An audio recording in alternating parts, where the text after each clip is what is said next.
Hello. Hey, there we go. Turn your mic on, Doug, you bloody idiot. All right, cool. All right, cool. As I was saying, because it was bloody muted and you couldn't hear anything, I got some free time this afternoon. I don't usually have a lot of free time because I run my own business, and that's a pretty busy thing. But this afternoon, we've got some time. So we're going to go through the videos that I put out this week, chat about them, have a look at some of the comments and some of the feedback because that's been fun. If the audio is bad, let me know because I'm trying a new lapel mic and it might suck. And I'm in front of a very busy road. So just let me know if it sucks. And if anyone wants to jump on and tell me about it, Okay, cool. So let's have a look at the channel and have a look at the videos that we brought out because they have had some funny reactions. And I'm going to start off straight away with UFC fans get outraged at the Belal Muhammad deserves a title shot. There have been some funny comments on this one because I made that title as in, if you're a UFC fan, you should be getting outraged at Belal Muhammad not getting his title shot. And so many people have been like, no one's outraged. Nobody's outraged at all, right? Let's see. All right.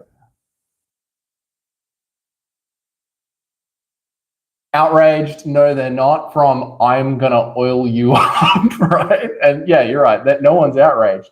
Zach Green goes, fans outraged. All I see is fans laughing about it. True. Snow White Ever goes, yes, Belal deserves a title shot, but the memes are good, and the guy who makes those animated UFC videos, Mojavadid, keeps them coming, and I keep forgetting his name. That's the thing, right? No one in the MMA community is getting upset that Belal isn't getting his title shot, and they 100% should be, because it's not always going to be like a fighter that none of us like Belal Muhammad.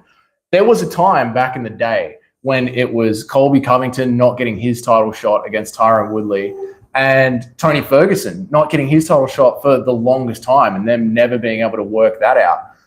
So if we keep allowing the UFC to take guys like Belal that aren't super fan favorites and not give them title shots, it's just going to encourage the UFC to go ahead and keep picking out champions that they want, hand-picking their champions, which is going to come back to bite us in the ass one day. One day there's going to be someone that we really like. Like, for example, for a really good example that is sort of happening right now is Tom Aspinall. Tom Aspinall 100% deserves his title shot and doesn't get it at all just because they're protecting John Jones's legacy so they can sell him forward as the guy who was better than Francis Ngannou or the guy who Francis Ngannou was scared of. That's the reason that they're going to protect John Jones's legacy and give him a free win over the GOAT of heavyweight, Stipe Miocic. It's just a really crappy way to run the business. And all that is going to fall on Belal's back just because he's not popular. And then there's this other argument that's been coming through the comments where they're saying, you know, Belal hasn't got the popularity to hold a pay-per-view main event, so it's not going to be that good for sales. And that is 100% true. Belal does not have the popularity to hold the main event. But I don't see why you can't sell your pay-per-views this way, right? Like, you've got your early prelims, which you could have some ranked fighters in, do some proper fights to sort out the rankings. And then when the pay-per-view starts, why can't you have the first 3 fights on the pay-per-view just for fun? And when you actually get to that co-main and main event, they're the like meritocracy fights. They're the fights that should happen.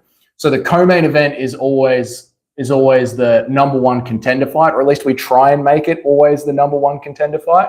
And then the main event is the title challenger. And that way you've still got 3 fights. You've got opener, second fight, and then the feature fight. You've still got them that can be super fun fights on pay-per-views, you know, the fights like Holloway versus Gaethje. They're just chuck them in their fights. Let's just have some fun fights. So you could still sell pay-per-views using the first 3 fights of the pay-per-view and then still have the main event as a meritocracy. and the co-main event as a number one contender, or the co-main event as a second title fight, you know, somewhere in the lower weight classes.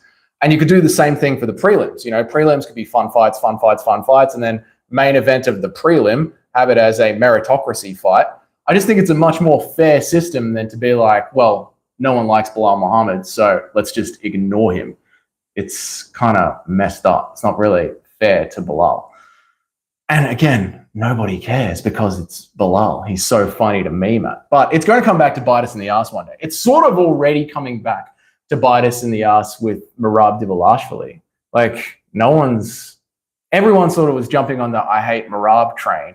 But ever since he started memeing more and hanging out on Twitter and just fucking around more and having a good time, people have started to enjoy Merab more and more and more. And now he's sort of got this like fan base bubbling. People are enjoying him and they sort of want him to go ahead and take on this title shot.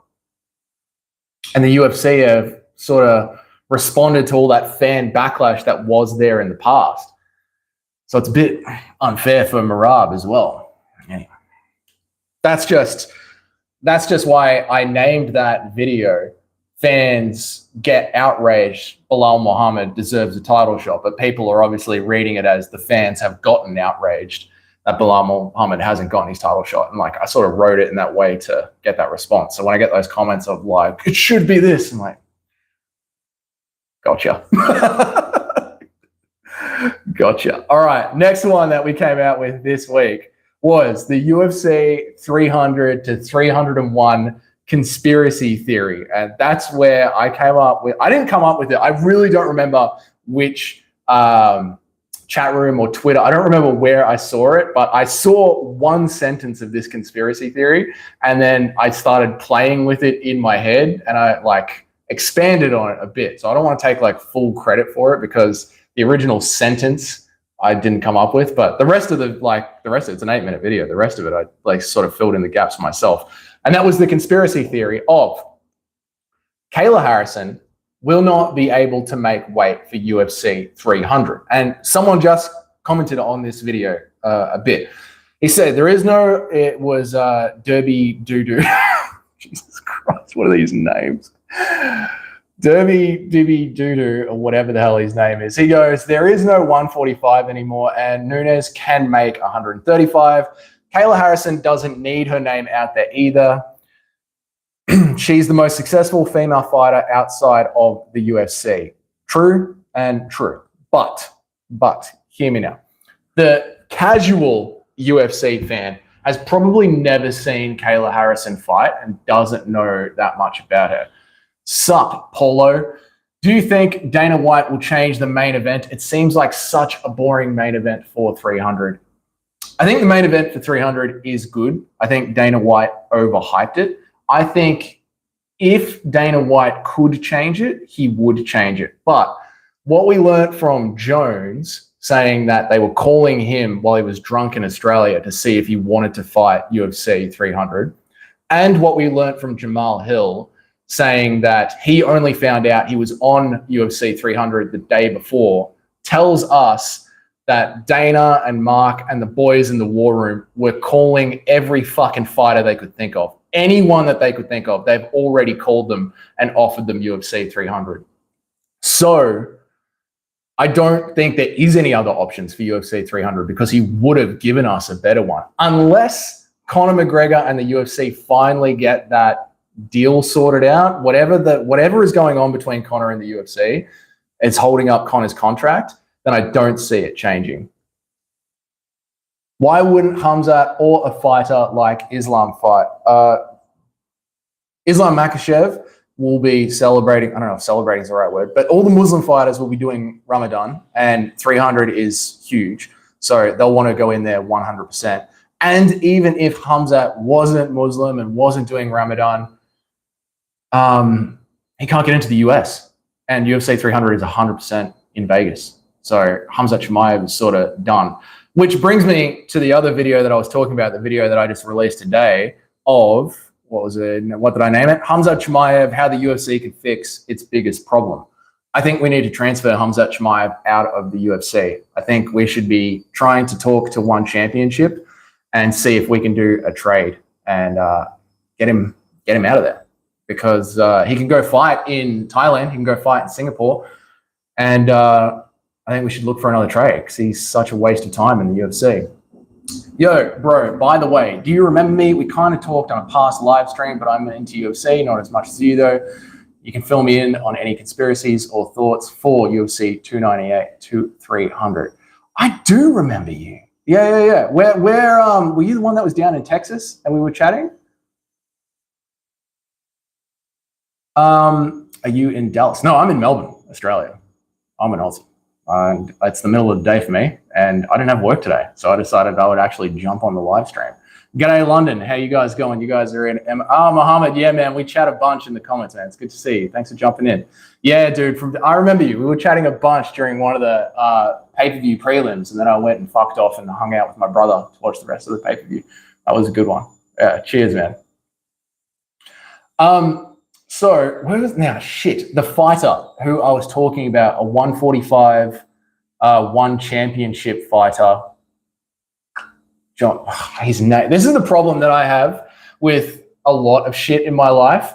I can't remember the fighters' names that well, but when I see their faces, I'm like, oh yeah, that guy right there. And it happens like constantly, even throughout my work life and my personal life. I'm just one of those people that suck at names.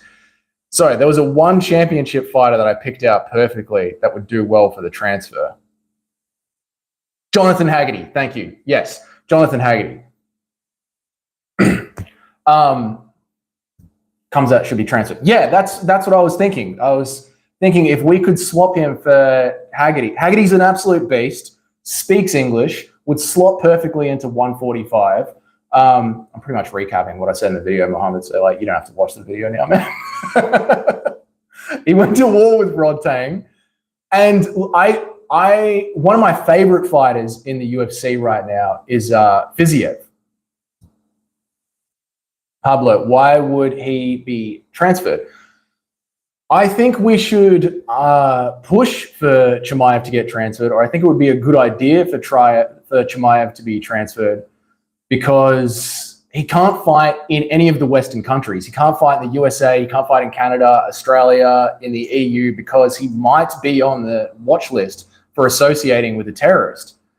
He would have a better run as an MMA fighter if we could get him out of the West, and one championship is perfect for that. So for us as UFC fans and MMA fans, Chimaev doesn't have a country he can fight in, and he doesn't even really have a division that he can fight in at the moment. He hasn't picked one.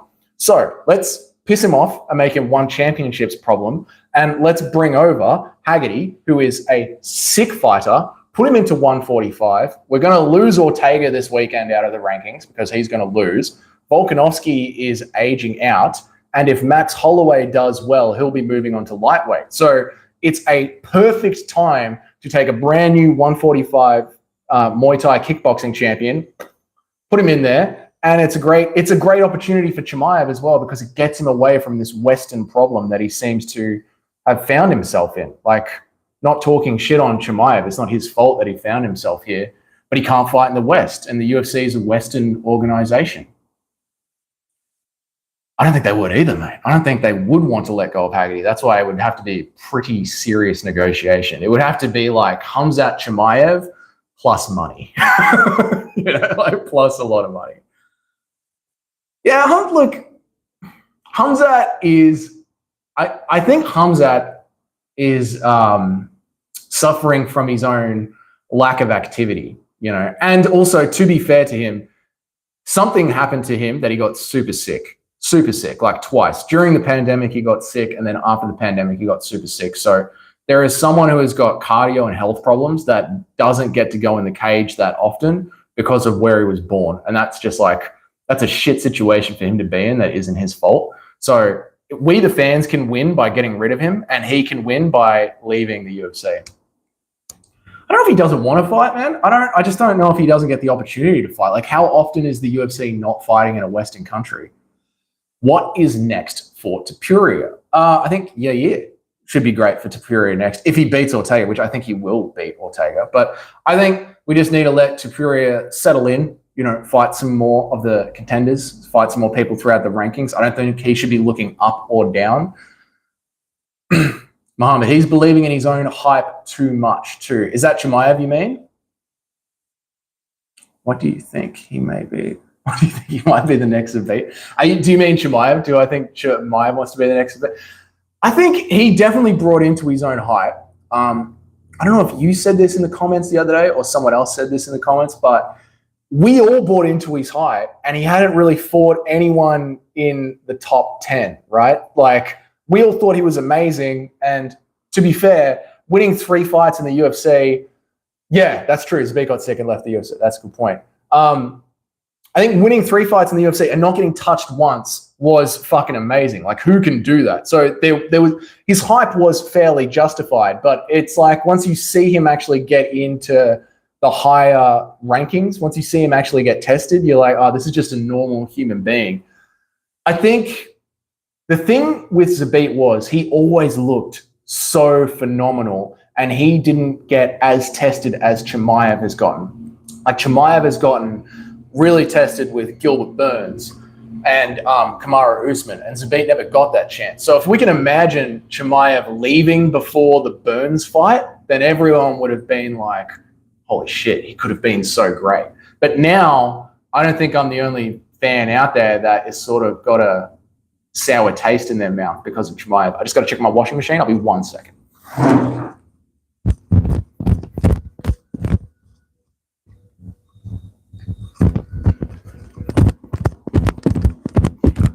All right, I'm back.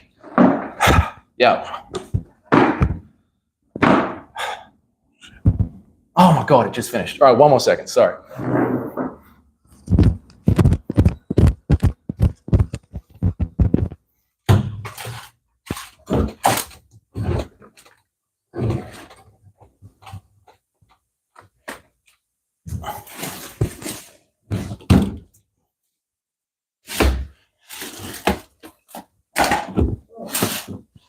Hey.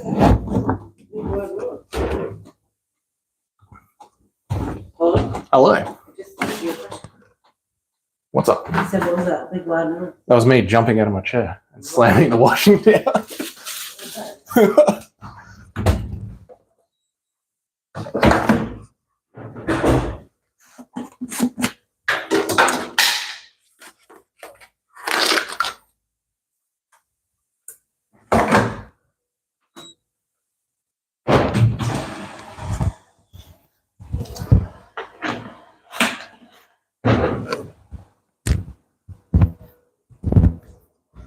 Okay, I'm back. I got to remember to take off the lapel mic next time I do that, huh?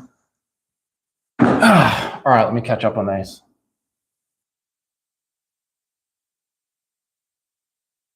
Okay. McGregor is going to come back when, actually, I don't think McGregor will ever come back to the UFC. Let's have a look at that one. I don't think McGregor will ever come back. I think McGregor is asking for a lot of money, and his contract is probably based on when he fought Dustin Poirier, or I think his contract was signed when he went in to fight Khabib. And his contract will be signed for a lot of money. And I don't think McGregor justifies the paycheck the UFC have to pay him anymore. Also, Jesse on Fire has got the timing down for McGregor's contract, and it shows that he could be hitting his sunset clause in a year or two. I don't know if he wants $10 million or whatever that fight was, but I think he wants, look at it like this, right? The UFC were saying that when they went with John Jones, they were going to pay him $8 million. And that was one of the biggest contracts they'd ever put out there, right? So we can say that Conor McGregor will probably want like $4-5 million for one fight. I don't think his name brings in that much revenue anymore. And he could have a sunset clause. Like, Conor McGregor could be just another 12 months away from his contract with the UFC just naturally expiring. And I think Conor's like, what is he, 36, 37? He could easily go let his a sunset clause was something that was in the UFC contracts between like, shit, I don't remember. Don't get me like, don't quote me on the times, but let's just say from like 2016 to like 2022, there was this clause that was put into every single fighter's contract where the contract would expire over a certain period of time so that fighters couldn't be locked into it forever. And Conor McGregor signed his contract during that period, during the sunset clauses. So Conor could sit out and just let his contract naturally expire. And then next year or in 24 months' time, could be a free agent in this new market that we live in, where the Saudis put on special boxing events that don't have to make a profit, where they're just paying celebrities to sit in the front row and be there. That's exactly what Ngannou found himself in. So Conor McGregor could be sitting back. I mean, he's literally sitting in the front row of these boxing fights, watching Francis Ngannou earn millions and millions of dollars. And the business that's running it doesn't have to make a profit. It's super smart. It's super smart for the fighters. But for us, the fans, it's horrible. It's absolutely horrible. There's two ways to look at this, right? And for the athlete, you want the athlete to make as much money as humanly possible. And that's totally fair. You, Mohammed, you want to make as much money as you can. I want to make as much money as I can. But we, the fans who want to watch this sport, it's so much better for us if all the fighters are in one league fighting all the time. Because what killed boxing during the 80s and 90s without all these independent contractors all negotiating and arguing with each other about when they were going to fight. And it was so fucking slow.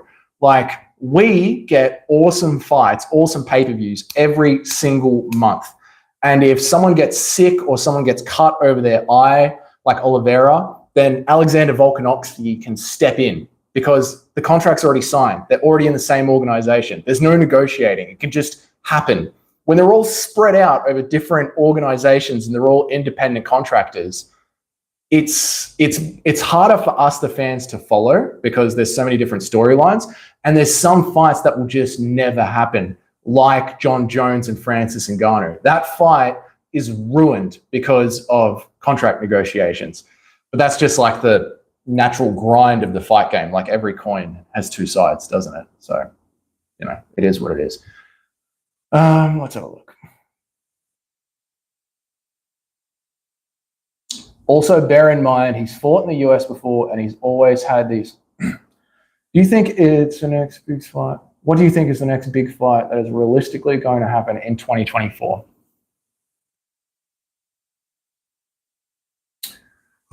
I think that a lot of the Dagestani fan base hear the complaints that Khabib never moved up in weight class, and Islam Makhachev is open to move up in weight class.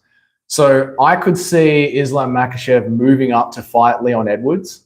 So the UFC can age out Bilal Muhammad more. Bilal Muhammad is like 34 years old, I want to say off the top of my head. So they're hoping to age him out and keep putting him up against contenders so they don't have to give him a title shot. And Islam Makhachev versus Leon Edwards is a massive, massive super fight.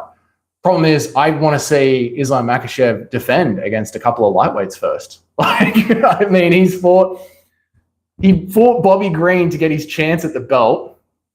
Fine. Not really like a top 5 contender, is it? And then he beat Oliveira and he beat Volkanovski twice. Like, I need to see Islam Makhachev versus Justin Gaethje. That has to happen. And then hopefully Arman Tsarukyan beats Oliveira. And I love Oliveira, but it gives us fresh blood and fresh matchups for Islam. So I'd like to see Islam defend the belt 2 more times, and then he can move up. Yeah, do you think Topuria is the next big thing? Yeah, I think he is. I think there is going to be a huge, like, European WOG fan base that is going to bubble up. He already had 3 million followers on Instagram before he'd even won the belt. I'm a Topuria hater, man. That's fair. He slayed the GOAT. I know, dude. I know. Look, I love Volkanovski. We chatted about that heaps in the comments, man, leading up to that fight. But I still I respect a dude's grind. Like, I'm not going to hate on Topuria. I respect his grind. Even with Bilal, that's why I make videos that are like, I don't like Bilal as a fighter, but, you know, he's still out there trying to get it done. Like, I can still respect the man's grind. So, yeah, I think Topuria's got it. I think Topuria, he's going to take a minute to settle into Western fans, like the turtleneck and the roses and just the whole fucking romantic matador side of it. It's not very palatable to a Western audience, but to a European audience. And look how big soccer is around the world. That's that sort of like European-esque audience. I think Ilya Topuria is going to market himself to them a lot better than, say, like a Sean O'Malley would. You know what I mean? The Spanish people love the dude at the moment, and that's just fucking Spain, man. That's just Spain. Like, he's half Georgian. He's like, any European can go inside with him. He brings a huge group of new fans. So I think Topuria, he'll be all right, but he's got to just stay where he is and defend for a bit. You know, just stay where he is and defend. Let's look at his. I just want to bring up his record for a second. I'm not like any of these other streamers who just know shit off the top of their head. I have like a job that I have to keep up with, like a full-time job. I have a business that I need to run, so I forget a lot of shit. Ilya Topuria Tapology. I just want to check this real quick. Josh Emmett, Bryce Mitchell, Jai Herbert. Right, like where is like, we need a Yair Rodriguez here, and they kept him away from Holloway. Like, I need to see Ilya stay where he is in that top 5 and just bang out some real contenders, because, like, yeah, Jai Herbert, Bryce Mitchell, Josh Emmett, good, but not like top tier level fighters. Thanks, man. It's really not that. It's just a very small, like, it's just a construction business. I do plastering and painting. It's not like a massive business, but I have to run my own bookings and all that kind of stuff, and it just keeps me busy.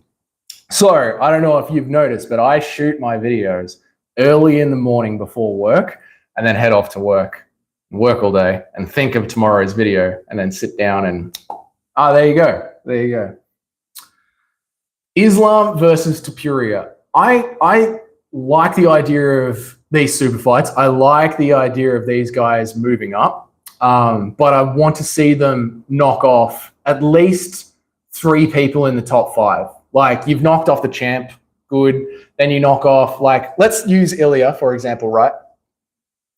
I want to see him knock off Yair, do a rematch with Volk, and then see who else has bubbled up, you know, because after he knocks off Yair Rodriguez and then does a rematch with Volk, the top 10 will have had a little bit of a bubbling, and someone will have risen to the top. So then take on that guy, and then that's bang, 1, 2, 3, and then move on and fight Islam Makhachev. Is Islam Makhachev going to hang out and be around for that long? Like, we're talking, 11, 12 months worth of fights there. Who knows? I don't know if Islam's going to be around that long. The Dagestanis sort of have this habit of clutching success and then pissing off and not really having any longevity, which is, longevity is the death of any fighter.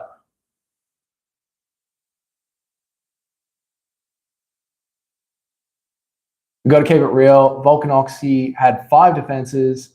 3 of them were with Max Holloway. Yeah, that's true. But, I think that's true, but there's something to be said about the way that he won the other fights, right? Like, look what he did to Ortega, gave the man lifelong brain damage. Look what he did to Korean Zombie, gave him lifelong brain damage. Max Holloway, who just is considered as one of the best fighters in the UFC, look what he did to him, man. So I think, there is something to be said for not only just the defenses, but the quality of the defenses as well, like how you do them. How did Volk take all that damage with Max and then get knocked out in one punch? I mean, Ilya Topuria is a little bloody beast. And Max Holloway is a cumulative damage fighter. Like, he'll do a lot of peppering shots. He'll find different offerings and whereas Ilya Topuria was staying like super tight. And just when he got Max up against that cage, there isn't room for peppering shots. Like, when they're in the middle of the cage, like, a lot of Max Holloway is out in the open and there's a lot of range between the fighters, and Max is landing a lot of peppering shots. With the Ilya Topuria knockout, happened right against the cage. Ilya could really sit down on those shots. He even had his left hand on Volkanovski's forehead to feel where he was, and that allowed him to just sit on it and drive it through. Plus, on top of that, Volkanovski had been knocked out, what was it, guys, 3 months before, 4 months before? So he was already a bit chinny, 35 years old, a little bit chinny. Like, I'm pretty sure if a 21-year-old came up and smashed me in the face, I'd go to sleep like that. So I think there were a few things that sort of accumulated to it. Yeah, but you can argue that with Islam. Look at what Islam did with Oliveira, then Volkanovski twice. That is true. That is true. That is true. But Volk also beat Aljo. Like, Islam, I know what you mean. Islam deserves a lot of credit for taking on someone from down below to welcome them up. But I just think that beating Bobby Green and beating Oliveira in your own division, when we're really talking about that like top 7, you know, that top 7, when you're really there, I feel like we need a little bit more. Like, honestly, with Islam, one more title defense of a good performance. Like, don't just lay on Gaethje. Stand up with Gaethje and put some damage on him. Beat him via like ground and pound, rear naked choke submission in the 3rd or the 4th round, and you're like, holy fuck, look what he just did to Gaethje. Then I think it's like, yeah, Islam can go nuts. I don't know, man. It's weird, isn't it? It's so subjective, right? Like, I feel like Volk did so much, and I feel like Islam is just like that last little bit of seasoning away from getting that shot. But yeah. We do need a little bit more, but we got to keep it consistent with a little. Yeah, that's true. No, that's true. That's true. I mean, that's what makes it so hard, you know, like, you're only at the top for so long. Like, Ilya came out of nowhere and did that to Volk. Good, yeah, good point. But Ilya, rushed is a hard word to use because they kept him away from Holloway. You know what I mean? Like, Ilya, so many fighters have to go through that big number 1 contender, that massive gatekeeper to get there. And Ilya just went through Josh Emmett. You know, it's sort of like how Islam went through Bobby Green. There's that core top 3 or top 4 that's like the killers. And you know when a guy beats those killers that you're like, fuck, that's the guy. That's the guy that it should be. Sort of like, I have the same feeling with Sean O'Malley. You know, when Sean O'Malley beat Petr Yan in that robbery of a decision and then got to sit out for a year and didn't get tested. 70% agree with the Holloway stuff. Yeah, and that's, I mean, it's subjective. Like, it's just my opinion. It's your opinion. That's why it's so hard to be like, this is the fucking rule over who deserves to move up. And that's like, but what is so great about MMA is that everyone has a different opinion. And then, like, I'll put out a video saying that Volkanovski is going to absolutely fucking destroy Ilya Topuria, and some Topuria fan will be like, no, he won't. And then Volk will go get his face smashed in, and we'll all laugh about it at the pub. That's what is so brilliant about this game. Like, the arguments just end when we shut up and get in the cage. You can argue Holloway didn't want to take the fight. We don't actually know. A lot of people were afraid because of how skinny Max was and how he'd get his face smashed in. You could argue that. I don't know if I believe that, but you could argue that. I mean, I don't know if Holloway's scared of anyone, man. Like, he's going to go fight Justin Gaethje. I don't know. I think the UFC were really trying to create a contender at 145 pounds. I think they really wanted a guaranteed contender at 145 pounds. In fact, I don't think Yair Rodriguez fought Max Holloway either. Because if you remember when Arnold Allen was the shit, he was definitely going to be the next guy. And then he went and fought Max Holloway, and Max Holloway won, and everyone was like, fuck, what are we going to do at 145? So they started keeping contenders away from Holloway. No, he did fight Holloway. He did. Sorry, my mistake. Like I said, I don't remember exactly every single fucking fight. Anyway, still one more 300 main fight to be announced. Possible banger. Jake, thanks for jumping in, man. I don't know, dude. I don't know. I was saying before, they called John Jones while he was down in Australia drunk. He still got that pec injury last minute. The Jamal Hill didn't find out that he was on the main event until the fucking day before that they announced it. To me, it seems like the UFC and Dana White were in complete shambles, not complete shambles, freaking out. Like, they knew they needed one more banger. They thought it was going to be McGregor, and the negotiations with McGregor weren't going well. I think they've called everyone they can call. I think they've called literally everybody that they can call, man. And like 300 is what it is. And if they hadn't overhyped it to us and oversold it to us, we would be loving 300. We would think it's the sickest card ever. But because they just went too much, no good. Holloway going to regrain them further crown and hold it for a while. He had the age to do it. He could have done it. Holloway looking healthy as fuck right now. He is, man. I wish that they hadn't taken this Gaethje fight.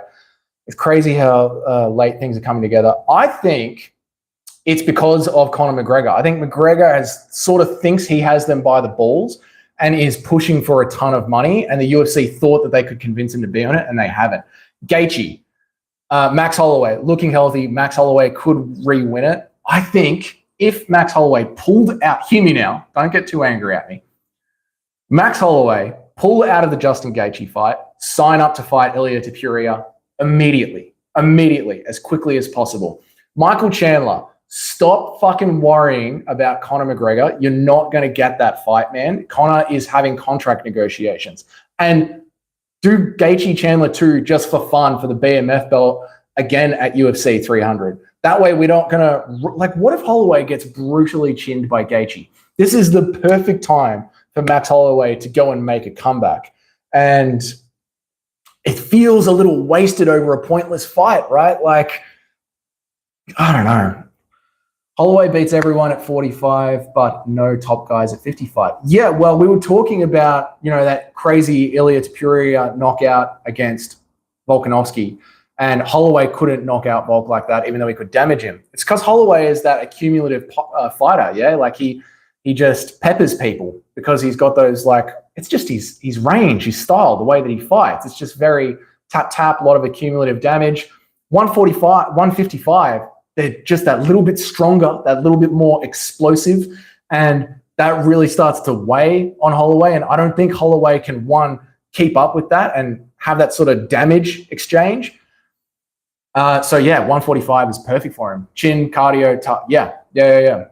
Okay, John needs to fight. I don't want to miss yours, Pablo. John needs to fight again. I want him to fight Tom Aspinall. Man, I would love the John Jones-Tom Aspinall fight. I would put so much respect on John Jones's name for actually taking that fight. I don't agree with the statements like this person beats anyone in this weight class. I mean, that's fair enough. That's the game though, isn't it? When was the last time we saw a dominant fighter like that?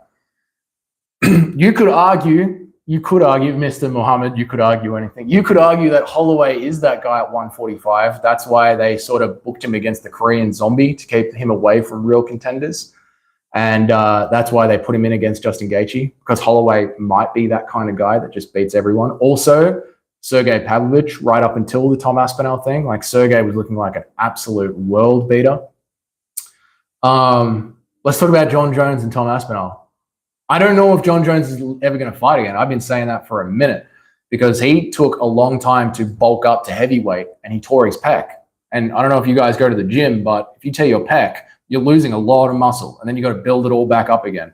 And John Jones is old and drunk. That's, I think it's like the reason he's saying it's Stipe is because to him, Stipe is the only winnable fight he can see with how damaged his body is. So to him, it is literally Stipe or nothing.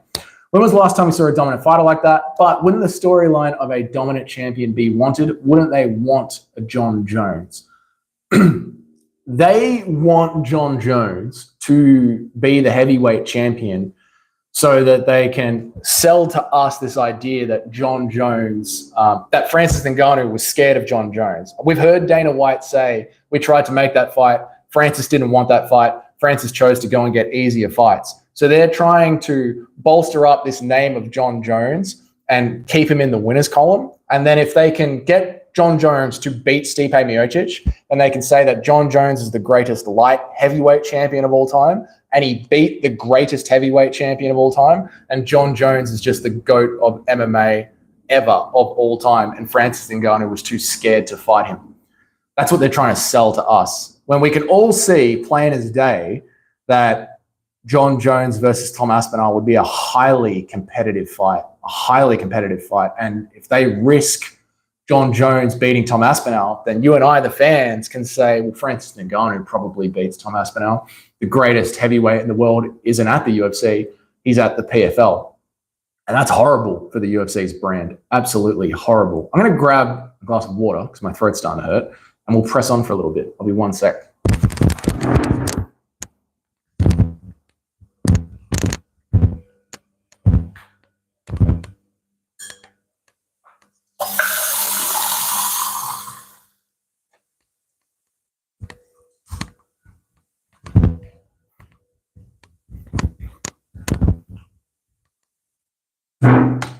Oh no, someone bailed.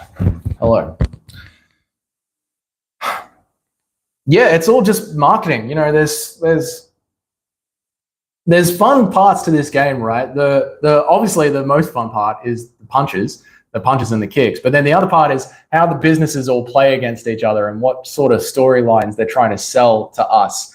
And at sometimes I kind of hate that, because to me, if you want to just follow the storylines, go follow WWE. Like, the WWE has these fans that say, oh, but they really get hurt. Oh, but they're really athletic. Oh, but they really put their bodies on the line. Pretty soon you're going to have MMA fans being like, yeah, but they really get knocked out. Yeah, but they really punch each other. And it's like this sort of circus event that's happening around these almost stunt people, these people that are willing to go in there and actually get hurt. And I think the more that happens against PFL, we talked about this in the comments, Mohammed, the more that happens against the PFL, where the PFL actually puts out this meritocracy, the only thing the PFL doesn't have right now is, one, elbows. It absolutely needs elbows. And two, good storytelling. They don't know how to create they don't know how to create the story around a fighter like the UFC does. If they learn how to create a story around a fighter and then put him in the competition and that fighter wins an epic fight, the UFC is fucked. It is in real trouble. They should be worried about that. Can Tom Aspinall beat John Jones? Tom Aspinall can beat John Jones. Will Tom Aspinall beat? If they were in a cage this Saturday, who would win? It would be a damn close fight, man. A damn close fight. Tom Aspinall has that same thing that we just saw with Volkanovski, where he looks down his punches with his chin up in the air, and we see Aspinall get clipped on the chin quite a bit. Now, John Jones is a phenomenal striker. Does he have the power to knock out Tom Aspinall? Tom Aspinall's been in the ring with heavyweights, natural heavyweights as well, his entire career, and hasn't been knocked out. I don't think he's been knocked out. Can take the punch, let's say that. Can take the punch. So would John Jones be able to do it? What John Jones did to Cyril Gane. What John Jones did to Cyril Gane is a little sus, isn't it? Like, wasn't that such a perfect turnout for the UFC? I mean, in hindsight, Cyril Gane is a Muay Thai fighter, kickboxer, going into a ring against, like, John Jones is a phenomenal wrestler, and had years of all-round MMA experience. Like, John Jones, the level of in competition, high-level UFC MMA experience that John Jones has, I can understand why some people would be like, that was a bit of a sus outcome for the UFC. But also, you're taking like this Muay Thai kickboxer fighter who's very new to MMA and putting him in there with like fucking John Jones. You know what I mean? Like, the outcome was, it was a bit of a safe bet for the UFC.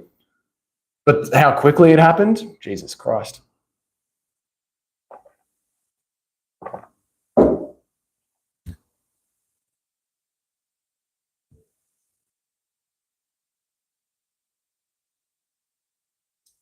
True, the Ngannou-Cyril Gane fight was pretty eye-opening to me because of how well Ngannou... Go on. What's confusing? Francis Ngannou and Cyril Gane, they did fight each other. Yes. That's what I mean, man. Like, when I watch other content creators and they're just like, yeah, this person's record, this person's this old. I'm like, how the fuck do you fucking know all that? Like, I literally need the computer here in front of me to be reminded of things. But I do remember, Yeah, man, I think there's lots of fighters on steroids. Lots of fighters on steroids. And I'll go through them after this. Let me, yeah, it's us getting up, but it's also like life. You know, we have other things going on, not just, I know MMA is life. I don't want to not say that on an MMA channel. But yeah, there is like other things to think about as well and try and keep in the old noggin. When Francis fought Cyril Gane, what fighters are clearly on steroids? I'm going to get to that, man. I'll get to that. What fighters are when Francis fought Cyril Gane, Francis had fucked knees. His knees were like broken. Like I think it was MCL tear, ACL tear, really, really bad knees. So what was so eye-opening about that was Francis was able to stand for 3 rounds with Cyril Gane and go toe-to-toe on the hands. And Cyril Gane is that amazing kickboxer, striker. So we should have been like the kickboxing range, boxing skill of Francis Ngannou has actually been tested at a very high level. And then for him to be able to get the takedowns and like pick up such a heavy man like Cyril Gane, how do you think your cardio would be if you weighed 285 pounds and didn't have any knees? And then go and do a kickboxing match with Cyril Gane for 15 minutes and then try and wrestle him for 10 minutes after that. The fact that Francis could even wrestle after that and was able to hold Cyril Gane down was like phenomenal. Fighters that are on steroids. I think Merab Dvalishvili is on steroids. He has let it slip a couple of times in the interviews. I can't remember word for word, but he has let certain things slip a couple of times. Paulo Costa, I think there's a few fighters out of Brazil that probably know a good doctor. And Merab Dvalishvili, his cardio is insane. The way that he can keep that pace is nuts. And I think that he is on steroids because of that. And Paulo Costa's like his physique, his cardio is nuts. I think there's a couple of fighters like that that are just, they know a good doctor and know the right cycles to be able to come on and off steroids. But the two ones that I would look at would be Paulo Costa. And I know like he pokes fun at it himself. But yeah, it would be Costa and it would be Merab.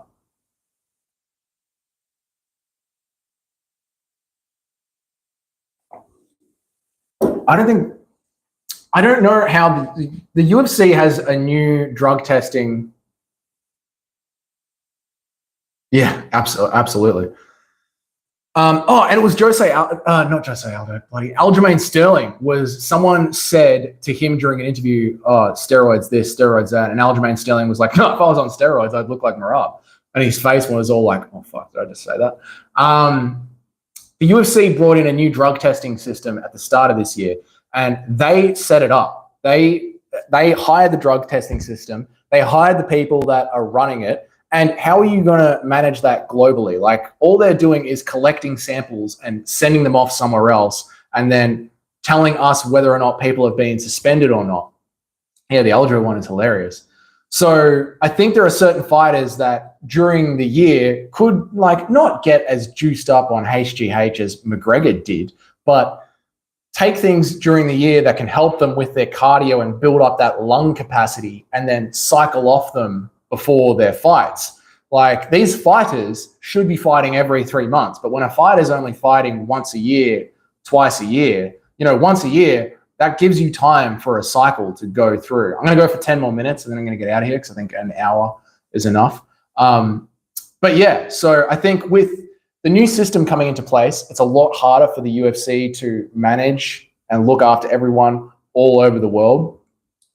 And with fighters being able to pay specific doctors to handle their cycles and handle their training, their steroid use, I think it can be something that they can manage and work around.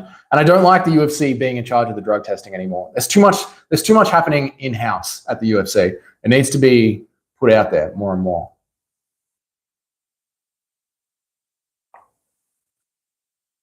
All right. Did I miss anyone's comments? I'll just go and quickly have a look.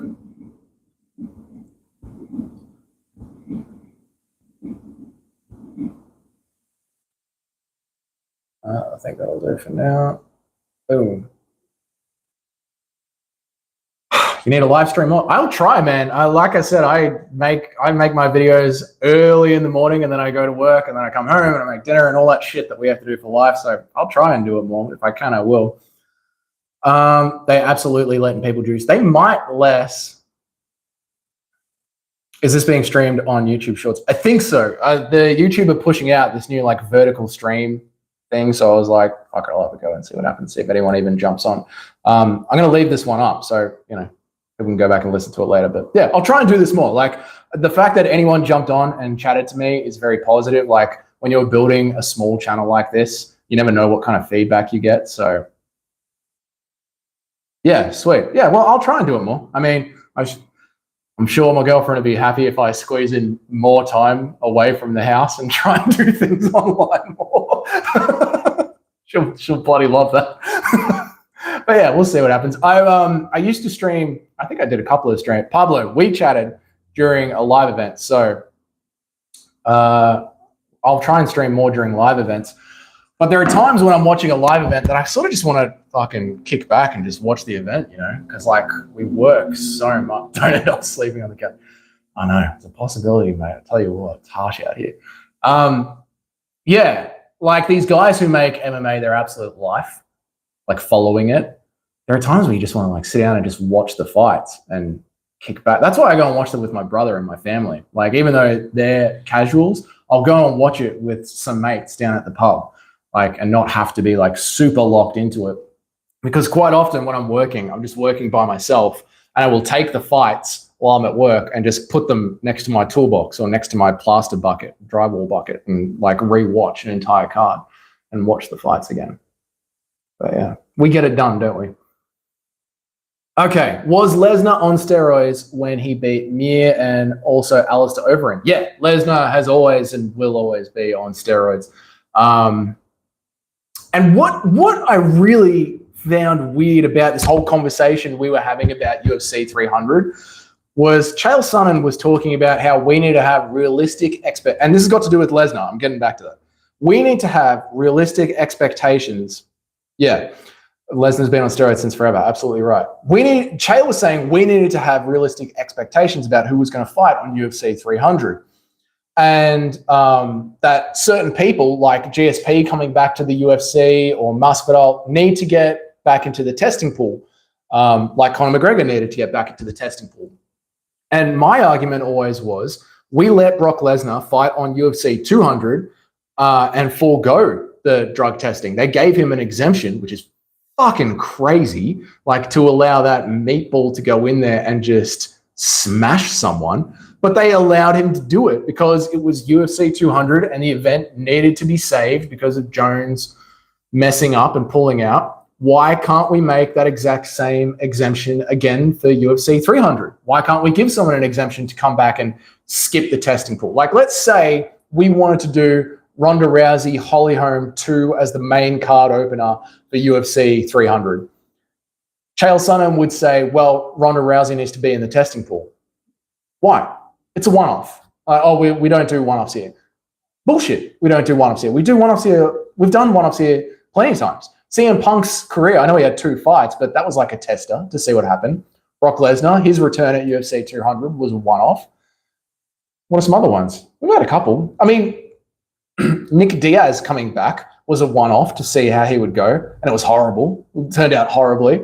But we'll do a one-off every now and then just to have some fun. Like, it's not crazy. Royce Grace, he came back and embarrassed himself. I don't see him fighting again. So, yeah, I think there's expectation. There's what am I trying to say? Exemptions that can be made and given. But yeah, I can't believe they allowed Lesnar to fight on steroids. And again, I think there are some fighters that I don't know if they know or they're just better at hiding it. Look at Pavlovich in his career. You can watch Pavlovich's old fights on YouTube for free on this Russian company called Fight Night.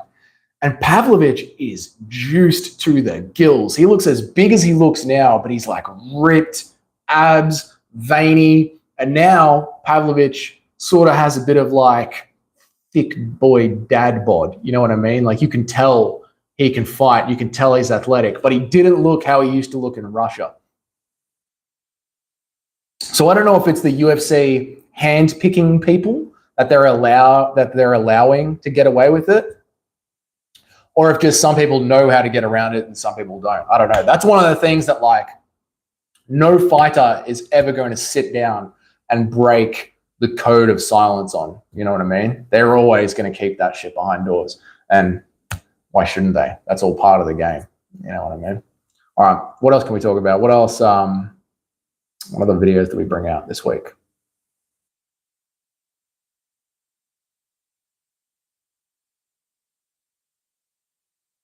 Victor Altamirano absolutely rings a bell. Yes. Let me look up his face.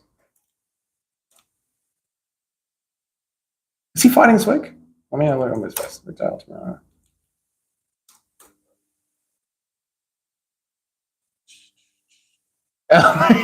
Yeah.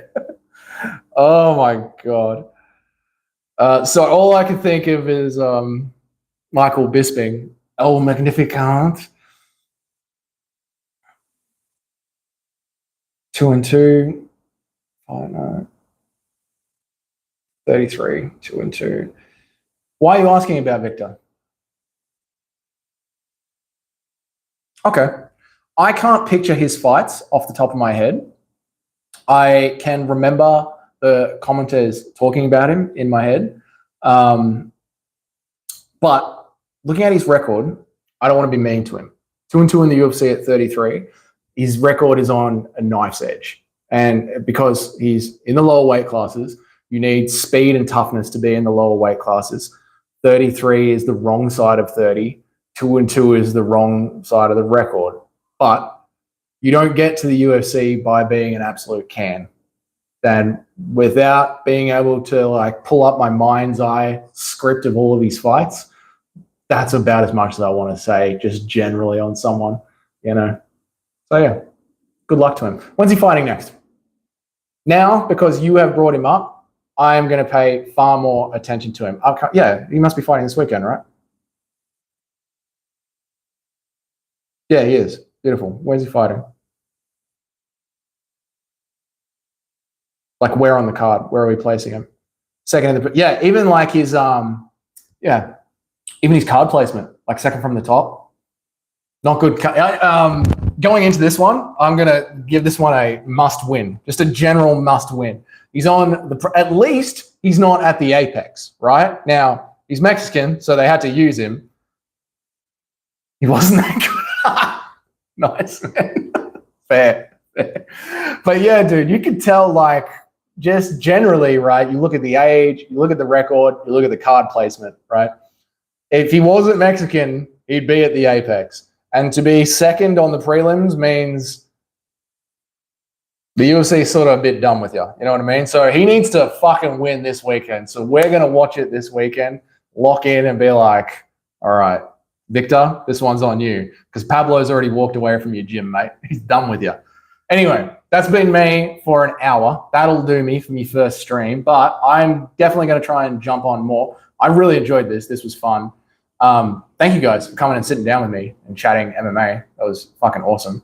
Leave a like, and I will see you guys in a couple of days. Let's try and chat during the fights. See you then, boys. It was a good one.